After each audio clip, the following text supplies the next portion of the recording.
तुम पर तो कभी कभी इतना ताव आता है। जानते हो कि सर्दी जल्दी लगती है, लेकिन नहीं, छोकरी के कहने पर अगर पानी में नहीं बिकते तो आशिकी में कमी आ जाती ना। छोड़ यार, कौन सा डबल निमोनिया हो गया मुझे।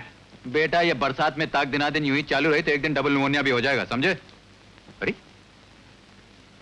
तुझे तो बड़ा तेज बुखार हो रहा है यार। चलता है यार। चलता उलता कुछ नहीं, तुम अपने आप को ठीक से ओढ़ के रखना। मैं डॉक्टर को यहीं बुला के लाता हूँ।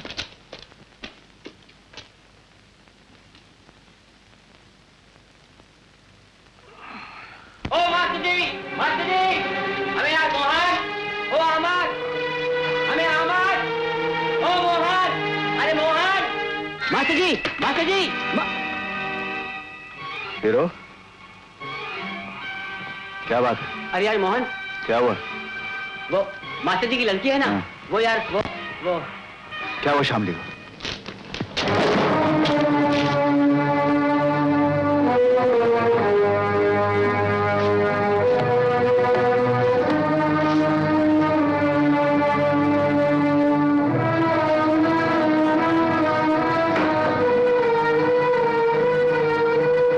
बोल बेटा, क्या मांगता है?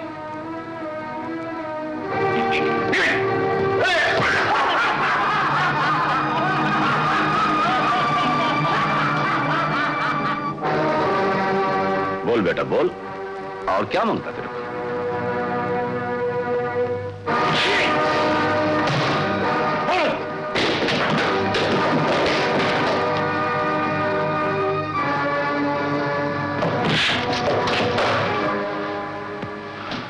तो इधर बैठ। करगा, ये इतना बीमार है कि मैं इसके लिए डॉक्टर लेने गया था, मगर जब मैं यहां से जाऊंगा तो डॉक्टर की जरूरत इससे ज्यादा तुझको होगी। क्या?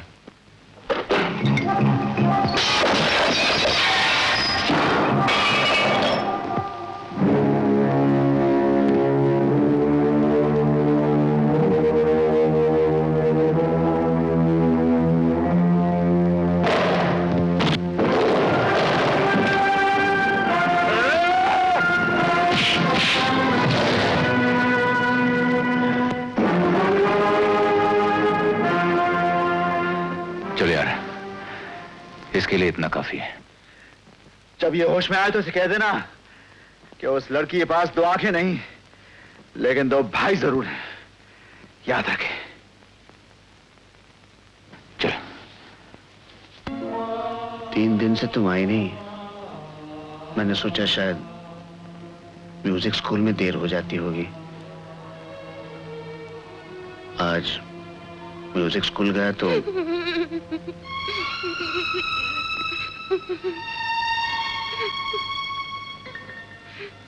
मत रो शामली, मत रो।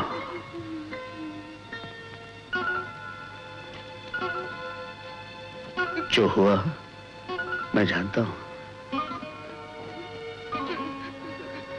समझ लो एक बुरा सपना देख लिया था। देखो तो शामली, मैं भी कितना बुज़दिल हूं। आज से पहले तुम्हें कभी ये भी नहीं बता सका कि मैं तुमसे शादी करना चाहता हूं।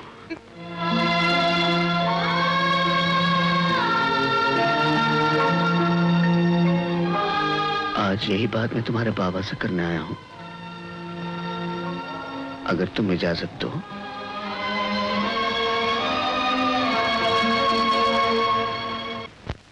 अरे पहले तो मुझे विश्वास ही नहीं आया, लेकिन फिर कमाल करते हैं आप भी। इसमें विश्वास न आने की क्या बात है? हमारी शामली क्या ऐसी गई गुजरी है? अगर एक कमी है उसमें तो गुण भी तो हजारों हैं। अरे वाह। और मास्टर जी, ठीक ठाक तो लगता है ना? बड़ा अच्छा है बेचारा। मैं तो पहले कभी मिला नहीं था, कभी कभी शामली से उसके बारे में सुन लेता था। भाई बड़ा नेक है लड़का। देखा मोहन, कितनी गुन्नी है ये लड़की। आपस में सब कुछ तय कर लिया, भाइयों को हवा तक नहीं लगने दी। अरे भाई शर्माती होगी तुम लोगों से कहते हुए। लड़के से नहीं मिलवाती तो कम से कम फोटो तो दिखा देती उसका, जरा चौकटा तो दिखते। फोटो भी देख लेना, मिल भी लेना। अभी शादी वादी में तो टाइम लगेगा, कुछ इंतजाम भी तो करना होगा ना। अच्छा, हमारे होते हुए शामली की शादी का इंतजाम आप करेंगे? आप तो बाकी बात कर लीजिए, ये दहेज वहेज और शादी के खर्चे की फिक्र मत कीजिएगा। क्या? नहीं बेटा, देखो मेरी बात का बुरा नहीं मानना, लेकिन मेरा दिल नहीं मानेगा कि चलो जाने दो। नहीं नहीं, कहिए कहिए कहिए कि आपका दिल नहीं मानेगा कि शामली की शादी हमारे बेईमानी से कमाए पैसे से करें, यही ना? देखो बेटा, बुरा मत मानना। मास्टर जी, आप किस दुनिया की बात करते हैं? हमें पैसों से मतलब है या ईमानदारी और बेईमानी से? आप बहुत ईमानदारी से जिए हैं ना? आपको क्या मिला? और वो लोग जिन्होंने बेईमानी से लाखों रुपया कमा लिया है, मजे कर रहे हैं। मास्टर जी, बेईमानी और ईमानदारी में कितना दम है देखना है तो पहले अपना हाल देखिए, फिर उन लोगों का हाल देखिएगा। इस वक्त मेरा जो हाल है मैं ही जानता हूं। हद हो गई, हद हो गई रंजीत। आज हर वो आदमी जिसका स्मगलिंग या ब्लैक मार्केटिंग से जरा सा भी ताल्लुक है, उसके साथ जो गुजर रही है। Please sit down.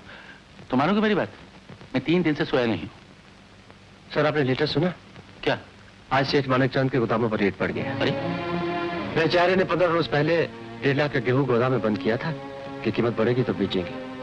सब पकड़ा गया।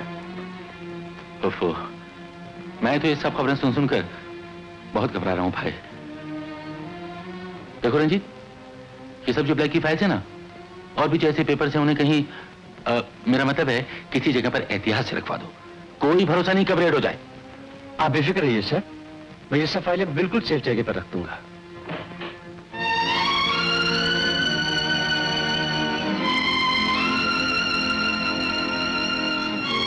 ठीक है, तुम जाओ।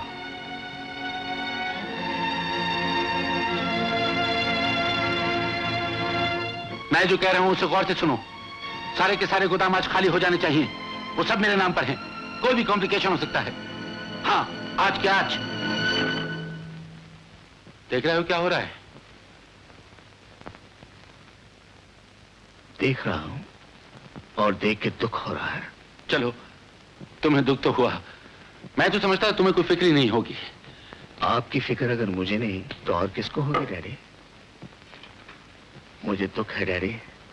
आप अपने हाथों से अपने पैरों पर कुल्हाड़ी मार रहे हैं, लेकिन खुश है कि ये कुल्हाड़ी सोने की है। मुझे दुख है जिंदगी की जिस डाल पर आप बैठे हैं उसी को आरी से काट रहे हैं, लेकिन रुकने को तैयार नहीं, इसलिए कि इस आरी में हीरे और जवाहरात लगे। तो क्या चाहते हो तुम? मैं अपनी सारी दौलत दूसरों को दे दूं और खुद भूखा मचाऊं? भूखे तो आप अपनी दौलत की वजह से मर रहे हैं पिताजी। आप जानते हैं, अपने काले पैसों की परेशानी में 2 दिन से आपने खाना नहीं खाया। हाँ, मैं परेशान हूं, इसलिए कि ये लोग मुझसे वो सारा पैसा छीन लेना चाहते हैं जो मैंने अपनी मेहनत से कमाया है। नहीं डैडी, ये पैसा आपने अपनी मेहनत से नहीं, अपने पैसे से कमाया है। मेहनत तो करता है वो मजदूर जो कारखानों में मशीनें चलाता है, वो किसान जो मिट्टी से अनाज पैदा करता है, वो क्लर्क जो दफ्तरों में कलम घिसता है, वो टीचर जो तालीम की रोशनी देता है। आप मेहनत करते थे डैडी, और फिर आप अमीर हो गए। अब आप मेहनत नहीं करते, ब्लैक मार्केटिंग करते हैं, नकली दवाइयां बेचते हैं, अनाज में कंकड़ और पत्थर मिलाते हैं। आप नहीं जानते। आज तुम्हारे मुंह से ये सब कुछ सुनना था मुझे। क्या मैं अपनी सारी दौलत अपने साथ चिता में लेकर जाऊंगा? अगर मैंने कुछ किया है, कुछ कमाया है, तो तुम्हारे लिए, समझे? सिर्फ तुम्हारे लिए। अगर ये सब कुछ मेरे लिए है तो फिर जो मैं कहता हूं वो कीजिए। नहीं चाहिए मुझे काला पैसा, सब गवर्नमेंट के हवाले कर दीजिए। क्या उल्टी सीधी बातें कर रहे हो? लगता है किताबें पढ़ पढ़ के पागल हो गए हो तुम। क्या ये मेरा पागलपन है कि मैं आपको इस मुसीबत, इस परेशानी में देखना नहीं चाहता? जरा सोचिए डैडी, क्या मिला है आपको इस दौलत से? सब कुछ तो छीन लिया है इसने। नींद, भूख, चैन, कुछ भी तो नहीं रहा आपके पास। नहीं डैडी, मैं आपका बेटा हूं। मैं आपको आपकी दौलत के बोझ से दबकर मरते नहीं देखना चाहता। तुम मुझे मरते नहीं देखना चाहते, लेकिन अगर मैंने तुम्हारा कहना मान लिया और कंगाल हो गया तो कितने दिन जी सकूंगा? जितने दिन भी जी सके। आप हर दिन अपनी आत्मा, अपने जमीर के साथ जिएंगे। डैडी, अगर आदमी अपनी पूरी आत्मा के साथ एक लम्हा भी जी सके तो वो लम्हा सारी जिंदगी से कहीं बड़ा होता है। डैडी, या तो वो कीजिए जो मैं कहता हूं, वरना ये मत कहिए कि ये सारी दौलत आपने मेरे लिए कमाई है। और अगर ये दौलत आपने मेरे लिए नहीं कमाई तो मुझे यहाँ रहने का कोई अधिकार नहीं। मुझे यहाँ से जाना पड़ेगा।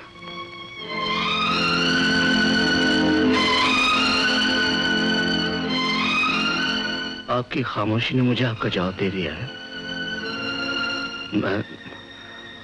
मैं जा रहा हूं। कबीर,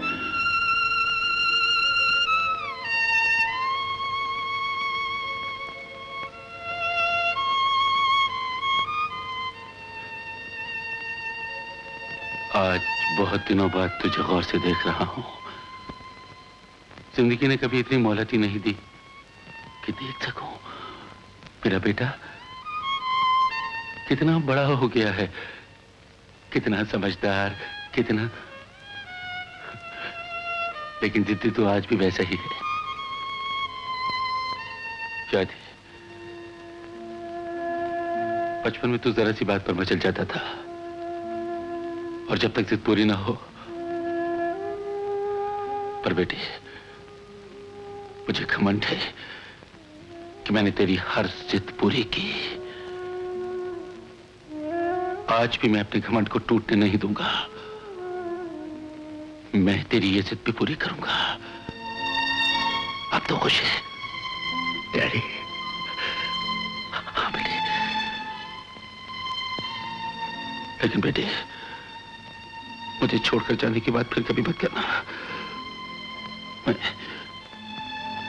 मैं सब कुछ छोड़ सकता हूं, लेकिन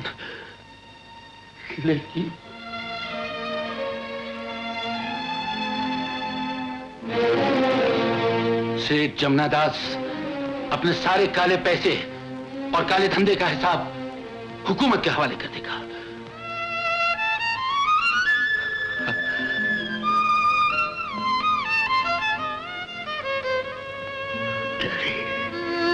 कभी मेरे बेटे। डैडी,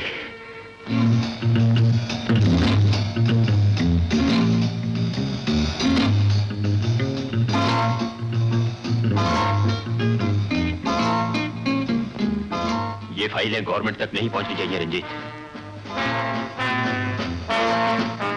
मैं क्या कर सकता हूं? ये तो मैं नहीं जानता कि तुम हमारे लिए क्या कर सकते हो, लेकिन इतना जानता हूं कि हम तुम्हारे लिए क्या कर सकते हैं। हम जमुना दास के बाद तुम्हें अपना पार्टनर बना सकते हैं।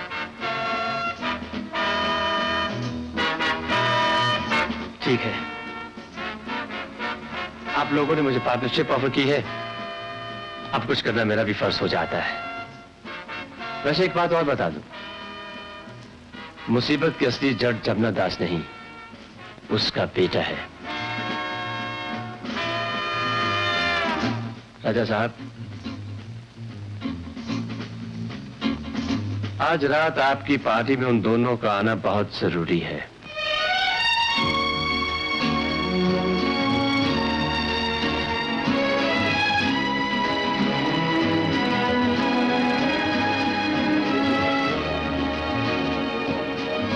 नहीं, देखिए धर्मराज जी, बात यह है कि मैं चाहता था कि आप राजा साहब और अग्रवाल साहब को यहाँ बुला लेते, तो मैं आप लोगों से दूसरे कमरे में कुछ बात करना चाहता था। कर लेंगे जमुना दास जी, ऐसी भी क्या जल्दी है। देखिए गुप्ता जी, बात यह है कि वो साहब, Yes? तो वो कबीर साहब सामने गार्डन में आपको बुला रहे हैं। बोलते हैं फौरन आ जाइए, बहुत जरूरी काम है। It's all right. लगता है आज सबको कोई ना कोई जरूरी काम है। जाइए जाइए, हो आइए, हम बाद में बात कर लेंगे। मैं भी आता हूँ।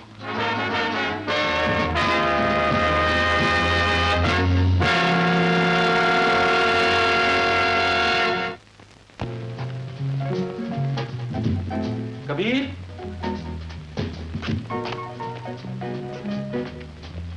कबीर साहब, आपको सेठ जी बाहर बुला रहे हैं। सेठ जी? जी, सेठ जमुना दास जी। अच्छा अच्छा, कहाँ है वो? गार्डन में।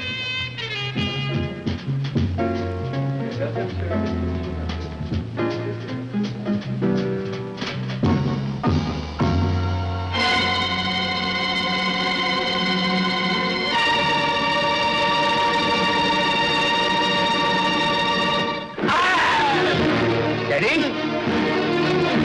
डैडी, डैडी, क्या हुआ डैडी? डैडी, क्या बात है, क्या हुआ? समझ में नहीं आ रहा मुझे। अरे इन्हें किसी ने गोली मार दी। जो भी होगा ना इसी गार्डन में होगा। मैं पुलिस को फोन करता हूँ।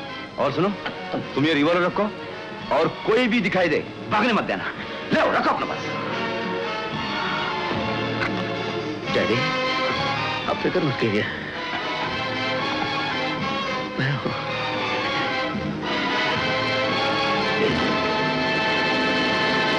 डैडी, डैडी,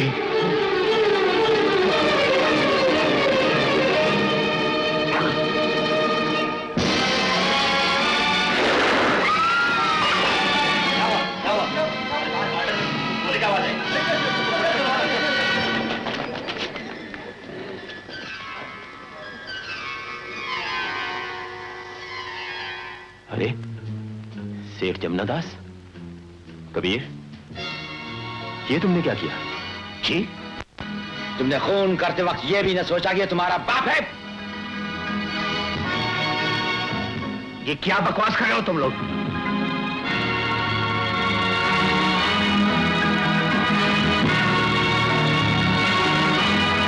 तुम क्या समझते हो कि मैंने? देखते क्या हो? पकड़ो इसे। छोड़ लो मुझे, मैं कहता हूं छोड़ लो मुझे।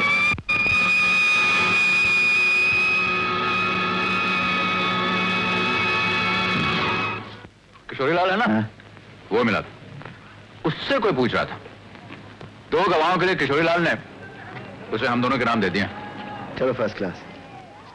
कौन पूछा था? पता नहीं, किशोरी लाल भी उसे नहीं पहचानता। सुनो, अहमद और मोहन, हाँ, क्यों, क्या बात है? कुछ काम की बात करनी है। क्यों, मैं किशोरी लाल ने तो... जी हाँ, उसी ने भेजा है। बोलो, पैसा अच्छा मिलेगा। तो मैं पहले तो कभी इधर नहीं देखा। आइंदा देखोगे भी नहीं। बोलो, गवाही देने को तैयार हो? पैसा अच्छा मिलेगा। कितना दोगे? 5000। 5000? हाँ, लेकिन गवाही परफेक्ट होनी चाहिए। क्यों? किसी को फांसी के तख्ते पर चढ़ाना है क्या? जी हाँ, बिल्कुल ठीक समझे। किसी को फांसी के तख्ते पर ही चढ़ाना है। ये सब झूठ है, मैंने कोई खून नहीं किया है। कुछ कहने से पहले आपको इतना तो सोचना चाहिए वकील साहब। आप एक बेटे पे उसके बाप के खून का इल्जाम लगा रहे हैं।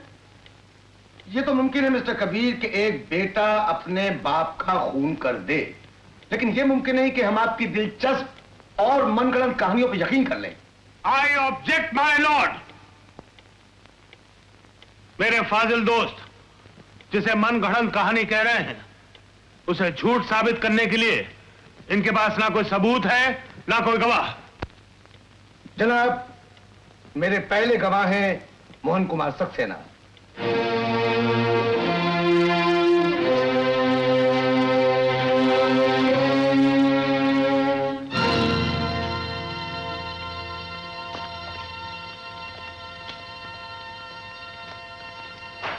गीता पे हाथ रखकर बोलिए, मैं जो कुछ कहूंगा सच कहूंगा। मैं जो कुछ कहूंगा सच कहूंगा। सच के सिवा कुछ नहीं कहूंगा। सच के सिवा कुछ नहीं कहूंगा।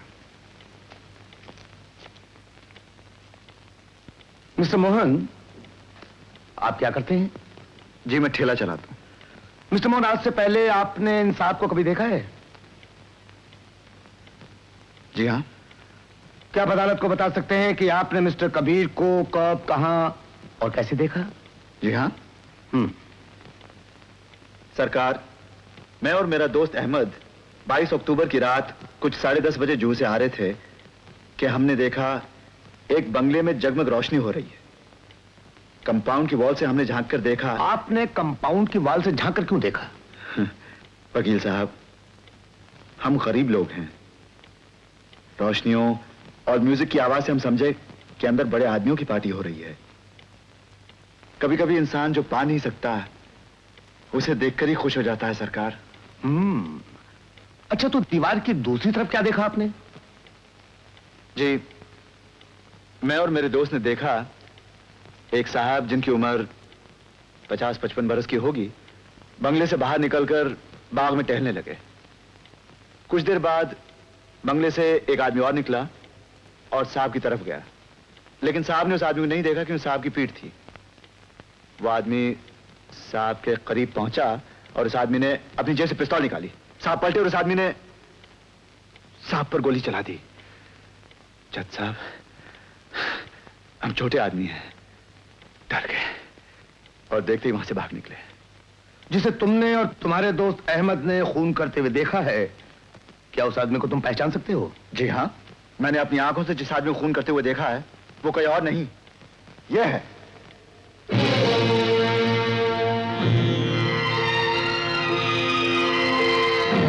शुक्रिया, तुम जा सकते हो।